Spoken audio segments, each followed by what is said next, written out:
الحمد لله وحده والصلاة والسلام على من لا نبي بعده. أعوذ بالله من الشيطان الرجيم. وإن طائفتان من المؤمنين اقتتلوا فأصلحوا بينهما فإن بغت إحداهما على الأخرى فقاتلوا التي تبغي حتى تفيء إلى أمر الله فإن فاءت فأصلحوا بينهما بالعدل وأقسطوا إن الله يحب المقسطين إنما المؤمنون إخوة فأصلحوا بين أخويكم واتقوا الله لعلكم ترحمون.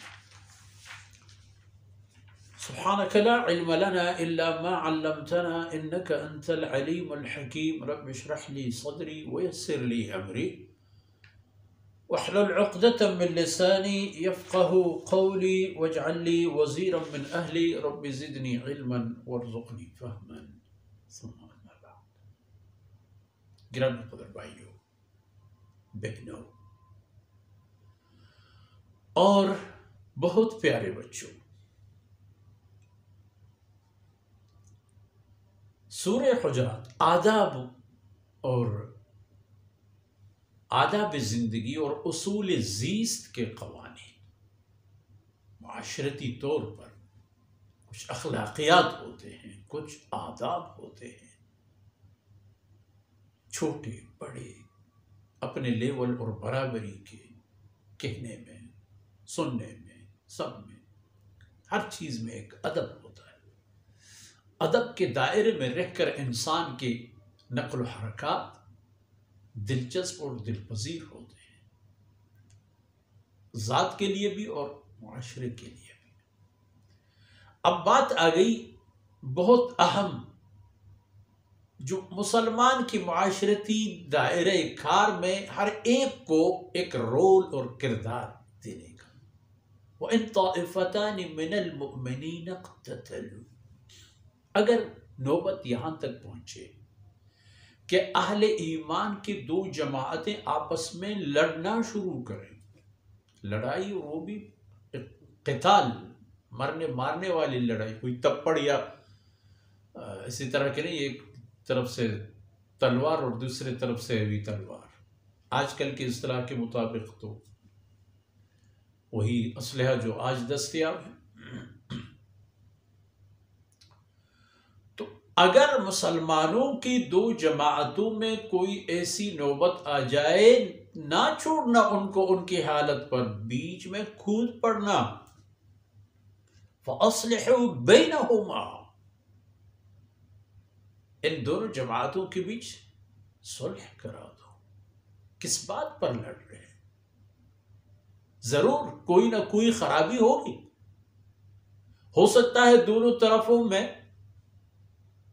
ہو سکتا ہے ایک طرف میں، بغیر کسی قصور کی خوشی، ہنسی خوشی کوئی تلوار اٹھا کے ایک دوسرے پر حملہ نہیں کرتا،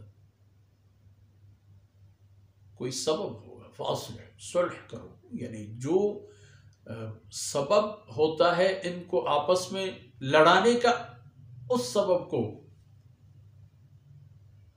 اس نقطے کو پکڑ،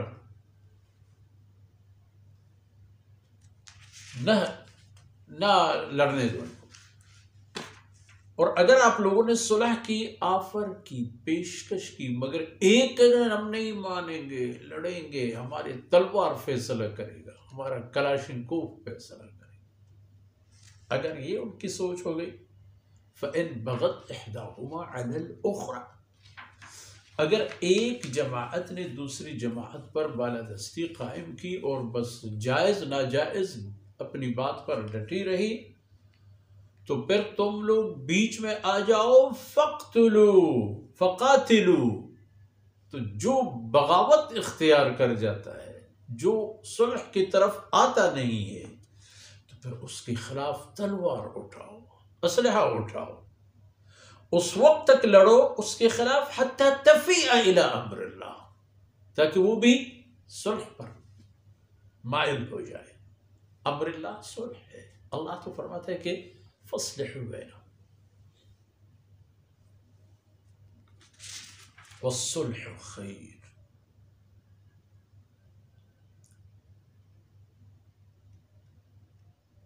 فاصلحوا بینہما، یہ اللہ کا حکم ہے. اور جب وہ آدمی، وہ جماعت اس طرف میلان اور رغبت پیدا کرتا ہے، بس پھر لڑائی بند. اب فَإِنْ فَأَتْ فَأَصْلِحُوا بَيْنَهُمَا بِالْعَدْلِ، پھر ان کے درمیان فیصلے کر لیا کرو، صلح و سمجھوتا کر لیا کرو انصاف کے تقاضوں کے عین مطابق. کوئی ظلم زیادتی نہیں کرنا. عدل کا معنی برابر، ان کی حیثیت اور لیول برابر ہو. اور اقساط، قسط اور عدل کا دوسرا جب مرحلہ آئے، دوسری باری میں فَأَقْسِطُوا، پھر وہاں انصاف کر لینا. جس کا حق ضائع ہے اس کا حق لے کے دے دینا ہے مظلوم کو. جو ناجائز ہے، قبضہ گر ہے، پیداگیر ہے، داداگیر ہے، اس کا ہاتھ مروڑ کے وہ چیز چھین کے دے دینا ہے. کیونکہ ان اللہ یحب المقسطین، اللہ کو ظالم پسند نہیں ہے. اللہ رب العزت پسند فرماتا ہے انصاف والوں کو، ان لوگوں کو جو انصاف اور عدل کی پیروی کرتے ہیں. یاد رکھیے کہ انما المؤمنون اخوہ، یہ مومن ایک دوسرے کے بھائی ہیں کلمہ اسلام کی بنیاد پر. سیدنا آدم علیہ السلام کی نسل اور اولاد ہونے کے ناطے یہ آپس میں بھائی بندن ہیں ان کے بہت سارے، اور بھی بندن ہیں ان کے بیچ. ایشیائی آپس میں، افریقی آپس میں، یورپین آپس میں، امریکن آپس میں، ان کے ایک بندن اور بھی ہے خطے کا، زبان کا. جس زمین کے ٹکڑے کو اپنا ملک سمجھ کر رہتے ہیں وہ بھی ایک بندن ہے. جو ہیں یہ تمام نسبت ہے، ان کو توڑنا نہیں، جوڑ دینا ہے. اور اگر کوئی میدان میں آتا ہے اس بنیاد پر کہ سارے ختم اور صرف میں اور میرا جھنڈا، فقاتلوا، اس کے خلاف لڑو یہاں تک وہ بھی صلح پر آ جائے. اس کا معنی یہ ہے کہ مسلمانوں کو اپنے معاشرتی اور امت کے معاملات میں بے حس نہیں ہونا چاہیے. ان کو ہمیشہ بیدار ہونا چاہیے. جہاں کہیں مسلمانوں میں آپس میں ناچاقی اور نا اتفاقی اور لڑائی کی کوئی مرحلہ اور نوبت آئے، مسلمانوں کے اولو الامر اور ذمہ داران کو چاہیے کہ ان کے بیچ میں خود مداخلت کریں. مخصوصاً جن ملکوں میں کوئی خانہ جنگی ہو، خانہ جنگی کی بھی کوئی وجوہات ہوتی ہیں. کوئی مفت میں کوئی لڑائی نہیں لڑتا. حاکموں کے ظلم، طاقتوروں کی ناجائز منمانیاں، انصاف کے عدم رعایت، اقوام کی حیثیت اور ان کی جو بنیادی حقوق اللہ رب العزت نے متعین کیے ہیں ان کو نظر انداز کرنا سبب بنتے ہیں آپس میں اختلافات کا، اور نوبت بہت دور تک جاتا ہے. تو ان لوگوں کو جو امت کے خیر خواہ ہیں ان کو بیچ میں آنا چاہیے، بیچ میں آ جائیں اور دیکھ لیں جو حق پر ہے اس کا ساتھ دے، اور جو ناحق ہے اس سے وہ حق لے کر دے دے. ان کو امریکہ اور یورپ کے رحم و کرم پر نہ چھوڑے.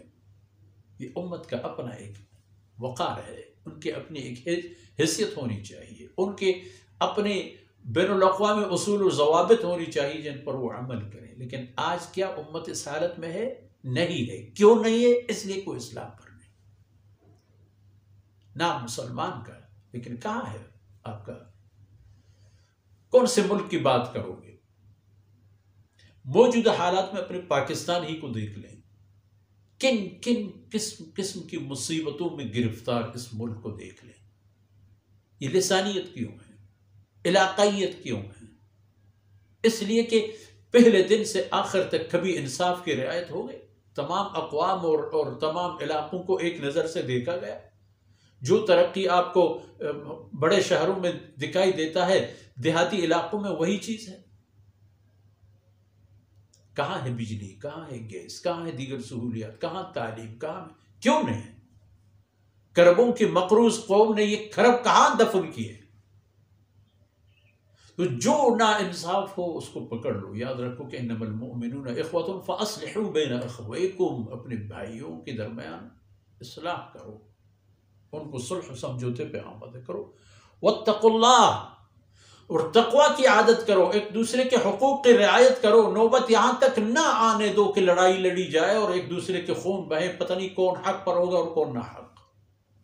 اللہ سے ڈرو لعلکم ترحمون، تاکہ تم پر رحم کی جائے. اور ان معروضات کے ساتھ ہی آج کا محفل اختتام پذیر ہوتا ہے. اللہ رب العزت کوتاہیوں سے درگزر فرمائے اور جو کچھ عرض کیا گیا میرے اور آپ کے میزان حسنات میں ہو جائے. وصلی اللہ علی نبینا محمد وعلی آلہ وصحبہ.